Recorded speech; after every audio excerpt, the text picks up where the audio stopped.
பண்ணுமா, சாரி. பயங்கர டிராஃபிக், அதான் வர லேட் ஆயிடுச்சு. உன்னை வெயிட் பண்ண வைக்க வேண்டியதா போச்சு. பரவாயில்ல பூஜா. சரி சொல்லு, என்ன விஷயமா வர சொன்ன? பரத்துக்கு என்னால ஒரு ஆபத்து வரப்போகுது. அத என்ன பண்றதுன்னே தெரியாம உங்ககிட்ட சொல்லலான்னு. பரத்க்கு ஆபத்தா? அதுவும் ஒண்ணு இல்லையா? என்னம்மா சொல்ற? எங்க சித்தப்பா மகாலிங்கத்துக்கும் எனக்கும் ரொம்ப நாளா சொத்து பிரச்சனை நடந்துட்டு இருக்கு.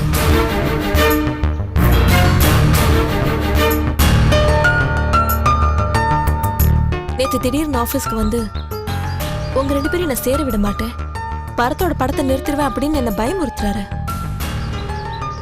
என்னை பத்தி ஏதாவது சொல்லியிருந்தா கூட நான் பயந்துருக்க மாட்டேன். ஆனா பரத்துக்கு என்னால எந்த பிரச்சனையும் வந்துடக்கூடாது பூஜா. உமா, நீ தேவையில்லாம டென்ஷன் ஆயிட்டு இருக்க. நீ பரத் ஆபத்துன்னு சொன்னோன்னே நான் என்னமோ ஏதோ நினைச்சு பயந்துட்டேன் தெரியுமா? பரத் படம் ஷூட்டிங் நிக்கிறதுக்கு வாய்ப்பே கிடையாது. ஏன் தெரியுமா? பரத் படத்துக்கு ஃபைனான்ஸ் பண்ணிட்டு இருக்கிறவங்க ரொம்ப பெரிய ஆளுங்க.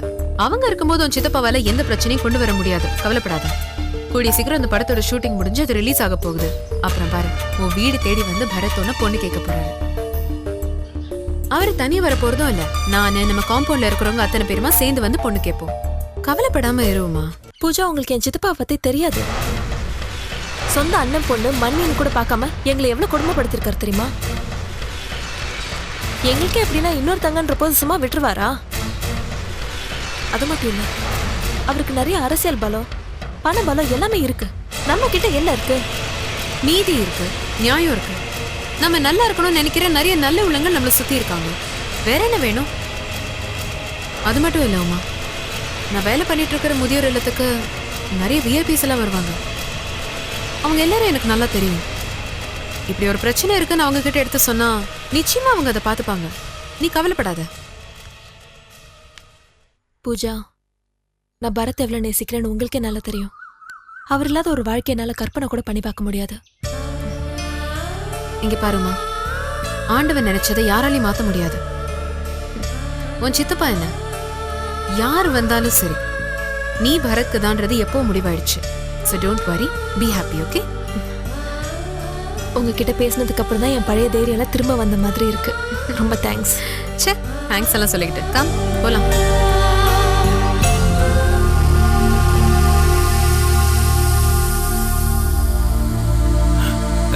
அண்ணா, என்ன மகா, என்னமோ அவசரமா பேசணும்னு சொன்னியே, என்ன விஷயம்?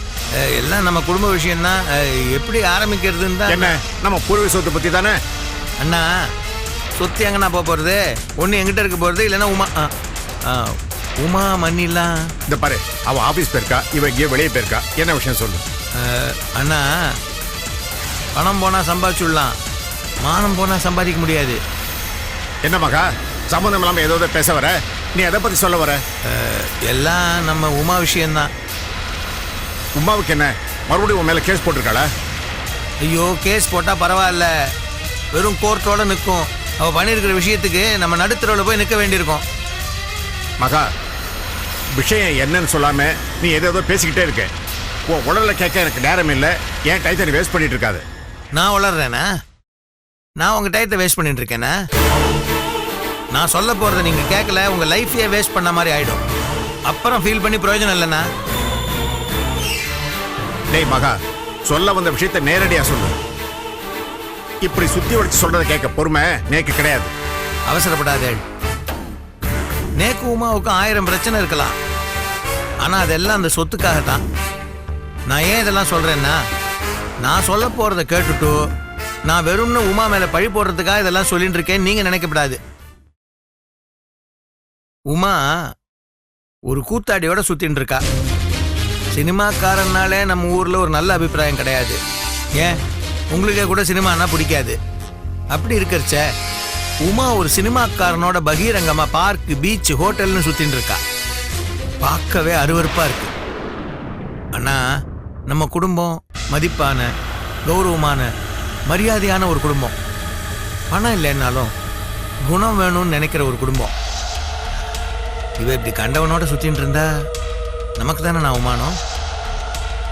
எனக்கு பழி வாங்குற எண்ணம் இருந்திருந்தா எக்கேடோ கெட்டு போட்டோன்னு விட்டுருப்பேன். எங்கள் அண்ணன் பொண்ணுன்னு ஒரு அக்கறை இருக்கிறதுனால தான் உங்ககிட்ட இதெல்லாம் சொல்ல வந்திருக்கேன். அண்ணா, நான் சொல்கிறேன், தப்பாக எடுத்துக்காதே. கத்திரிக்காய் முத்தினாலும் பொண்ணு முத்தினாலும் கடை வீதிக்கு வந்துரும்னு சொல்லுவா. சீக்கிரமா நீங்க நல்ல பையனா பார்த்து உமாவை கல்யாணம் பண்ணி வச்சிருக்கோம். அதுக்கப்புறம் உங்க இஷ்டம். உன்னுடைய அட்வைஸ்க்கு ரொம்ப தேங்க்ஸ். நான் கெட்டவன் தான், ஆனா உமா நெருப்பு. அவ பவித்திரமானவ. நீ யாரை பத்தி தப்பா சொன்னாலும் நான் நம்புவேன். ஆனா உமாவை பத்தி சொன்னா நான் நம்பவே மாட்டேன். தெரியும்ண்ணா, நீங்க நம்ப மாட்டேன்னு நன்னாவே தெரியும். அதுவும் உமாவை பத்தி நான் சொன்னா நிச்சயமா நம்ப மாட்டேன்னு எனக்கு தெரியும். அதனால்தான் செல்போன்ல போட்டோ எடுத்துன்னு வந்திருக்கேன். நீங்களே பாருங்க அந்த அசிங்கத்தை.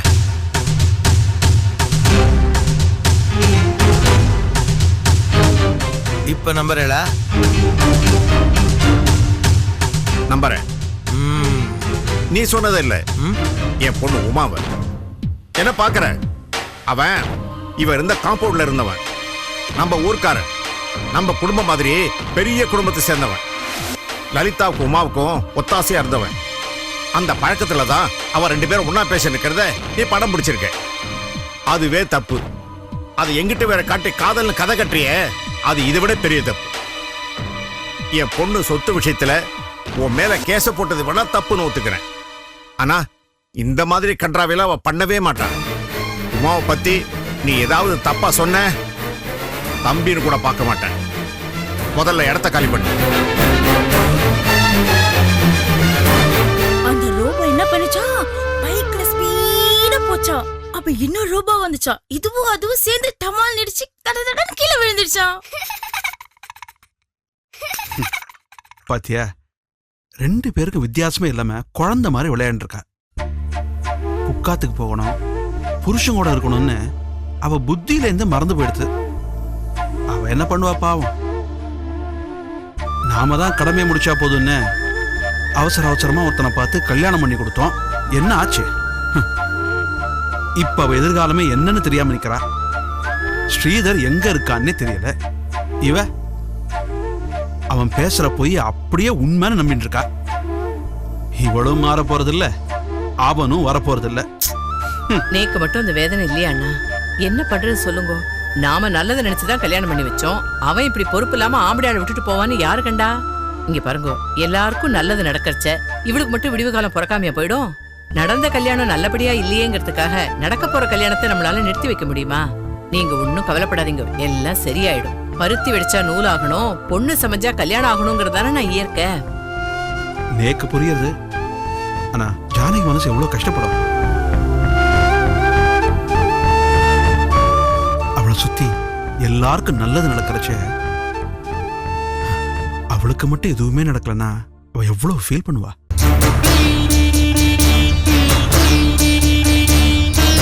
அவ ஒவ்வொரு தடவையும் என்ன பாக்குறச்ச என்ன என் புருஷன் கூட சேர்த்து வைக்க மாட்டேளான்னு என்ன கேட்கற மாதிரியே இருக்கு. நீங்க வீணா மனசை போட்டு குழப்பிக்கிறேன்னா ஜானுக்கு நிச்சயமா ஒரு நாள் நல்ல காலம் பிறக்கும். உங்களை சமாதானப்படுத்துறதுலயே எனக்கு வயசாயிடும் போல இருக்கு. எங்கடா பிரச்சனை கிடைக்கும்னு இப்படி யோசிச்சுட்டே இருப்பேளா நீங்க? அது இல்ல லட்சுமி. என்ன பத்தி கவலைப்படாதீங்கப்பா. என் ஆத்துக்காரர் என்ன அழிச்சுட்டு போலினா அதுக்கு நீங்க என்ன பண்ணுவேள்? ஏன் தலைவிதி? விதைச்ச நெல்லும் விளைஞ்ச பொண்ணும் விதைச்சவனுக்கு சொந்தம் இல்லைன்னு சொல்லுவா. எப்ப என்ன இன்னொருத்தருக்கு கட்டி கொடுத்துட்டேலோ அப்பவே உங்க கடமை முடிஞ்சு போயிடுது. எனக்கு உங்க மேல துளி கூட வருத்தம் இல்லப்பா. சொல்ல போனா கல்யாணம் பண்ணி கொடுத்து இன்னும் பிறந்தாத்துலயே இருக்கேனே, அதுவும் உங்களுக்கு பாரமா இருக்கேனேன்னு ஜானு, எனக்கு ஏன் மேலதான் ரொம்ப வருத்தமா இருக்கு. என்னடி நீ? இல்லம்மா, என்னோட ஆத்துக்காரர் நடிக்கிறது சொல்றது எல்லாம் பொய்ன்னு எனக்கு நன்னா தெரியும். இருந்தாலும் எதுவும் தெரியாத குழந்தை மாதிரி நான் ஏன் பேசாம இருக்கேன் தெரியுமா? அதுக்கு 2 காரணம் இருக்கு. ஒண்ணு, அவர் மனசு நோக கூடாது. இன்னொன்னு, அவர் ரொம்ப நல்லவர், கெட்டவர் இல்லம்மா. பணம் இல்லாம என்ன கூட்டிட்டு போக கூடாதுன்னு தான் அவர் இப்படி போய் சொல்லி காலம் கடத்திட்டு இருக்காரு. உங்ககிட்ட இத நினைச்சு நான் வருத்தப்பட்ட மாதிரி காமிச்சா நீங்களும் வருத்தப்படுவேன். ஆனா அதே சமயம் நம்ம அதுல ஒரு நல்லது நடந்தா நான் வருத்தப்படுவேனப்பா. நான் தான் அப்ப முதல்ல சந்தோஷப்படுவேன். பிரியா யாரு? என்னோட தங்க. அவளுக்கு கல்யாணம்னா என்ன விட சந்தோஷப்படுறவங்க வேற யாருமே கிடையாது. முதல்ல அவளுக்கு ஒரு நல்ல வரனா பாருங்க. பாத்தேளானா ஜானு குழந்தை மாதிரி இருக்கான்னு வருத்தப்பட்டுண்டேளே, எவ்வளவு விவரமா பேசுறா பாருங்க. ஜானு நோக்கு இப்படிலாம் கூட பேச தெரியுமாடி? என்ன மன்னிச்சிடுமா, உன்னை நான் தப்பா புரிஞ்சுட்டு இருந்துட்டேன். ஜானு நீ ஒன்னும் கவலைப்படாத. அந்த காமாட்சி அம்மன் அருள்ல கூடிய சீக்கிரம் உங்க ஆத்துக்கார் வந்து உன்னை கூட்டின்னு போயிடுவார் பாரு. நேக்கும் அந்த நம்பிக்கை இருக்குமா. கண்டிப்பா ஒரு நாள் யாத்துக்காரர் காரோட வந்து என்னையும் மஞ்சவியும் அழைச்சிட்டு போவார். நீங்க எல்லாம் வாயை பொழுது பார்த்துட்டே இருப்பேன். ம் வந்துட்டேன் ஜானு.